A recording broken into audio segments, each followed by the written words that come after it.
Como vai, caro telespectador? É um prazer muito grande retornar com esse tema maravilhoso, a Palavra de Deus, a veracidade da Bíblia. Nós discutimos e conversamos na semana passada acerca da origem da Bíblia. E hoje nós vamos falar um pouquinho mais a respeito disso. Algumas pessoas dizem, como é que eu posso crer na Palavra de Deus? Será que é mesmo a Palavra de Deus? Tantas pessoas manipularam, escreveram. Como é que eu não vou saber que isso é palavra de homem? A questão é, muitas pessoas não sabem que houve um zelo extremado para poder escrever a palavra de Deus, um zelo tremendo. Por exemplo, naquela época, quando a Bíblia começou a ser escrita, tudo era feito à mão. É lógico, a imprensa só surgiu muito mais tarde. No entanto, as cópias eram feitas de forma muito fiel. E as pessoas, os homens que faziam a cópia, eles eram chamados de soferim. Sofer quer dizer contador. Mas por que isso? Por que contador? Bem, eles tomavam o texto lá no rolo, não é? Então eles contavam.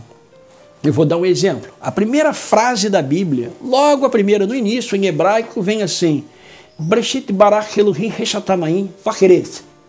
Ou seja, no princípio criou Deus o céu e a terra. Então, o sofer, ele contava a frase, ele contava as palavras e ele contava também as letras. Assim, se a primeira frase desse 7 palavras, ele tinha que escrever lá na sua cópia 7 palavras. Não poderia ser 8 e nem 6, teria que ser 7 palavras. Eles eram minuciosos ao transcrever, ao copiar a palavra de Deus. Isso é algo fascinante. E tem mais.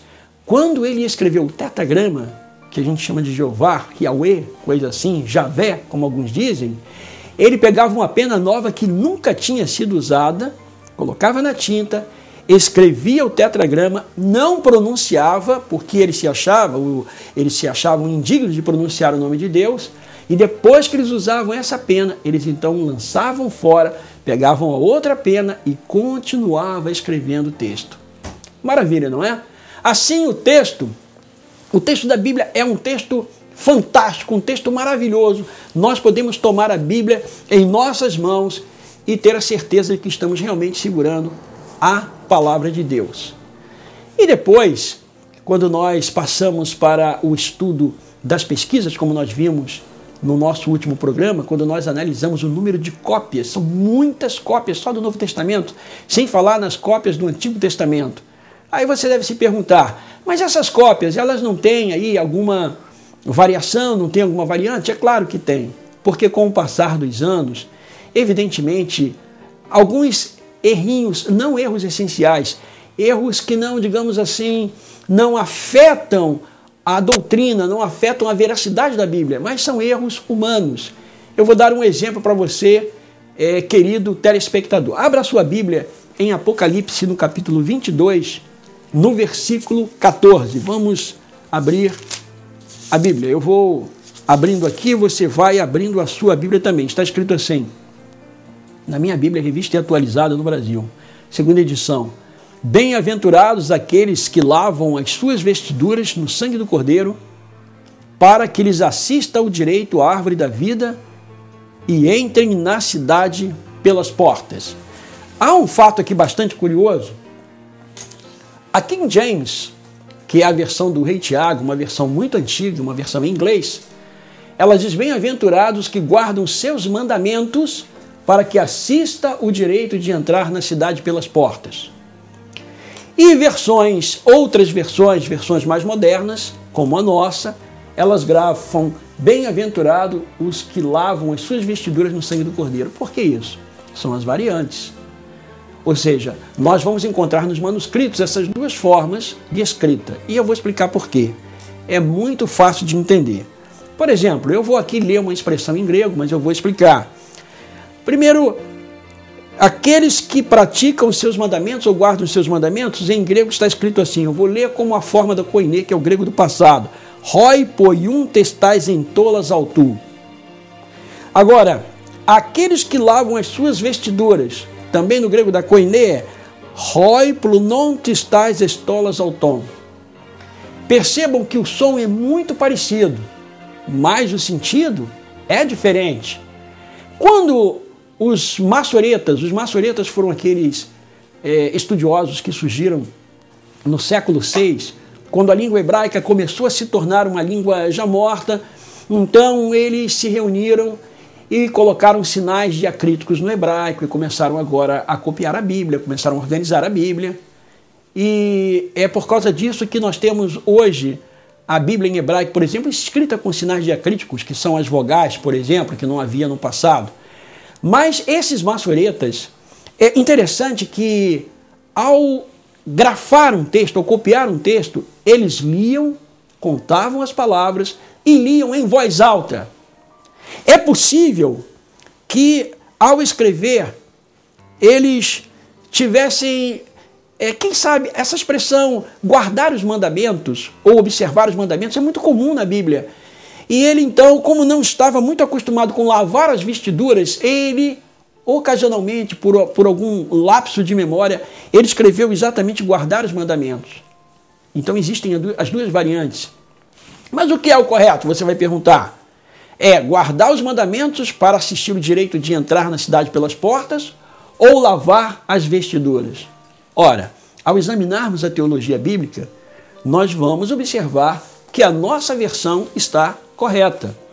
Bem-aventurados aqueles que lavam as suas vestiduras no sangue do Cordeiro, para que lhes assista o direito à árvore da vida e entrem na cidade pelas portas. E está correto essa versão, por quê? Porque ninguém entrará na cidade santa por guardar os mandamentos. Aqueles que entrarem na cidade santa vão entrar porque foram lavados pelo sangue de Jesus Cristo, o sangue do Cordeiro. Assim, querido telespectador, nós podemos, digamos, decifrar, nós podemos resolver pequenos probleminhas que aparecem nas variantes textuais. Não são problemas essenciais, são alguns erros humanos, mas o essencial das Sagradas Escrituras foi plenamente preservado. E não há nenhuma depreciação também na questão, por exemplo, da guarda dos mandamentos, porque ao longo de todas as Sagradas Escrituras nós vamos encontrar textos que falam a respeito de guardar os mandamentos. Aqui mesmo no livro de Apocalipse, em Apocalipse no capítulo 12, verso 17, está escrito: irou-se o dragão contra a mulher e foi pelejar com os restantes da sua descendência, os que guardam os mandamentos de Deus e têm o testemunho de Jesus. E também no capítulo 14, no versículo 12, aqui está a perseverança dos santos, os que guardam os mandamentos de Deus e a fé em Jesus. Portanto, a palavra de Deus é pura. Nós não precisamos desconfiar dela. A palavra de Deus é realmente algo fantástico. E com o transcorrer dos anos, com o passar dos anos, a Bíblia foi traduzida. Por exemplo, cerca do ano 250 a.C., houve a primeira tradução da Bíblia do Antigo Testamento, e essa versão ficou conhecida como Septuaginta. Eu tenho aqui um exemplar dela, aqui mesmo na minha biblioteca. Essa é uma versão do Antigo Testamento, do texto massorético traduzido para o grego. E o texto massorético eu vou mostrar para o nosso querido telespectador. Aqui está o texto massorético. A Bíblia foi escrita utilizando uma forma quadrática, o hebraico, uma forma quadrática. E esse texto foi então traduzido para o grego do Antigo Testamento, que é conhecido como a versão dos 70 ou a Septuaginta. E os apóstolos, por incrível que pareça, eles citam muito mais, quase na totalidade, eles citam a Septuaginta e não citam o texto massorético. Isso é algo muito interessante, é muito importante. E, portanto, nós temos uma garantia, temos uma segurança quando nós cruzamos informações a respeito da veracidade da Bíblia. Portanto, querido telespectador, vamos continuar estudando a Palavra de Deus, vamos aprender mais. No nosso próximo programa, nós vamos continuar aprendendo mais e mais acerca das Sagradas Escrituras. E eu gostaria de terminar o programa de hoje fazendo mais uma vez uma oração com você e a sua família. Fechemos os olhos. Elevado Pai, nós te somos imensamente agradecidos pela Tua Palavra e pelo estudo da Tua Palavra. Que Tu nos concedas sabedoria não somente para entendê-la, mas também para pô-la em prática. Nós te pedimos tudo isto agradecidos, no santo nome de nosso Senhor e Salvador Jesus Cristo. Amém.